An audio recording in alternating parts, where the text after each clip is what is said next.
nag-subscribe sa aking YouTube channel, please subscribe and watch and share. My vlog for today is i-share ko lang konti yung tradition or yung naabutan ko sa aking pagbabalik trabaho. Kasi nag-leave ako ng 3 weeks kasi namatay yung alaga ko. So, ngayon na bumalik ako, naabutan ko sila.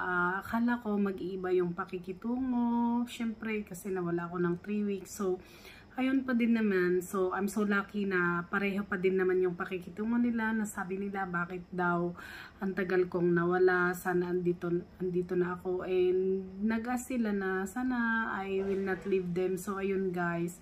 So, nang pumunta ako dito guys is Saturday. So, Sunday is 30 days ni Aba. Kung saan isi-celebrate nila yan ng gabi, yung may dinner sila, celebration nila, 30 day. Sa atin kasi is yun yung 40 day. Tapos, nung inabutan ko pala sila, yung mga anak, may mahaba na yung mga bigote, yung buhok, humaba na rin. Kasi sa 30 days na yun, ay simula nung namatay si Aba, dapat wag silang magpagupit ng 30 days. Isang buwan yun na wala silang gupit, walang nail cutter, walang trim ng balbas, basta ganun. Wala silang gagawin sa kanilang sarili. And ayun yung kasama sa tradition nila. Then, after noon, pumunta kami dun sa, after ng dinner ng Sunday night, kinaumagahan na kami pumunta ng cemetery kung saan dinasalan si Aba, and then naglagay sila ng bato sa nitson niya, and ayun, nagpaalam sila, and kumain kami saglit doon, nag-dinner kami. Ayun yung ginawa nila. So, ayun guys, kaya andyan yung mga shinare ko about yung mga picture at saka konting video sa kanila. Then maalala ko pala na nakita ko din na parang binigyan ng space si Ima ko na pag namatay at least katabi niya si Aba, kaya kinuhanan din siya ng space na sa cemetery kung saan katabi niya si Aba pag namatay man siya. So, yung cemetery kasi nila is, makikita nyo sa video ko na kahit gaano kalaki siguro yung tao, kasi pare-pareho yung sukat ng ginawa nila eh.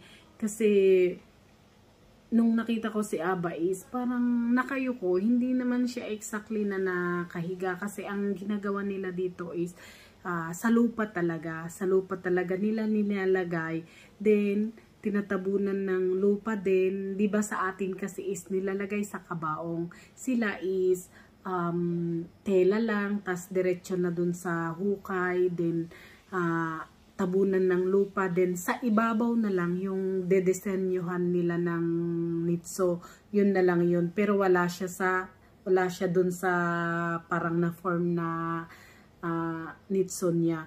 Andun siya sa loob. So, ayun guys, pakitingnan nyo sa aking video. Ayan guys, prepare na naman sa 30 date ni Aba. Kaya ito, nag-prepare kami ng table para mamayang gabi. Tas ito, tas yan. Ito, kainan ng mga bisita mamaya. Kababalik ko lang sa work. Ito guys, ang cemetery nila dito sa Israel. Ito yung style ng mga nitso nila. Malawak naman ang kanilang cemetery.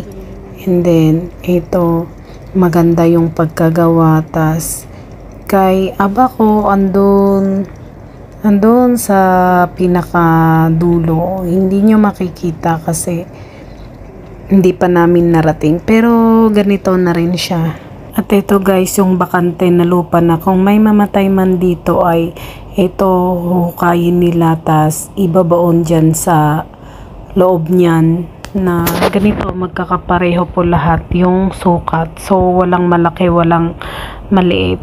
Pare-pareho po, ganyan po lahat.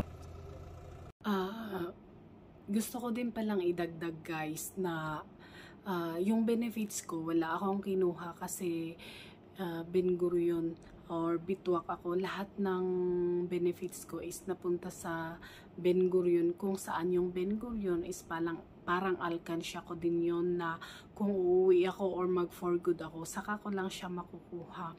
Then payo din ni Sir Erlewin na okay lang na hindi ko kukunin, kasi sabi din ng agency sa akin, yung advantage ko kasi doon is yung recap ko is sa next year is parang yung recap na makukuha ko is yung pang 2 years na, kasi yearly siya tumataas eh. So pag kasi nakuha ko yung half or kukunin ko yung benefits ko is magbaback to zero ako.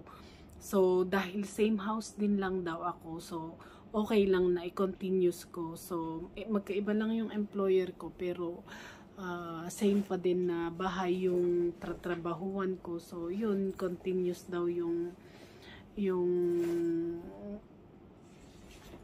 mga benefits ko. Ay, natulala ako. Dumating kasi yung anak. Siya na nawala ako, andito kasi yung anak. So, ayun guys, yung sa benefits ko, wala akong kinuha, and ayun, advantage nun guys is continuous yung mga increase bitwak, tulad ng recap, ganun, kasi yearly siya na tumataas. So, next year, pag makuha ko na yung recap ko is yung computation nun is for 2 years na. Yearly siya. Kasi tumataas per year eh. Yung sa trabaho ko naman pala, gusto ko din i-share na pagka meron si... You talking about my grandpa? Yeah, I just sharing. What? I'm just sharing. Is that because he's dead? Yeah. You do a video for him? Yeah. Okay. And ayun, ito yung apo ni Aba, si Hila.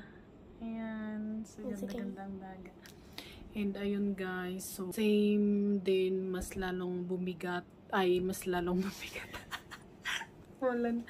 Mas lalo pong gumaan yung work ko kasi mag-isa siya. So noon is dala-dalawa yung alaga ko, pero ngayon isa na siya. So ayun guys, inaalagaan ko naman siya ng mabuti, mas mabuti pa kaysa sa noon. So, and ano pa ba? So ayan, nakalimutan ko na yung mga sasabihin.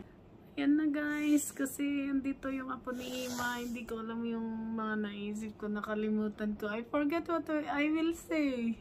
What do you want from me? You miss me when I was not here. Yeah. Tell them. Wait. Ayun guys, na-miss daw niya ako nung I was not Yeah, I so much miss she not be here. I'll be alone. For You know 3 I'm not weeks. miss you. I miss my chips. Yeah, I miss my chips. I miss You my only chips. miss the chips, not Yeah. me. No, you too. You too. But So chips. I Where? will go home. No, she's not go. Who is make me chips? Only No, the really, no. chips. No, it's not She joking. missed Video the video chips. for grandpa. Yeah, I miss him. Yeah, me too. Yeah, and ayun guys, No, it's my yun na, grandpa, so wala na. I miss him so much. Gabi-gabi, so ayun, si Ima natulog na, and all the time is like this, we are alone. Ayun, matutulog sila dun sa sala. Matugma yung sasabihin ko kasi yung apo dumating eh. Hindi ko na makwento yung maalala kong ikwento ko. Ayun, about sa benefits, wala akong nakuha, iulit ko. Then, about sa work, mas gumaan pa siya.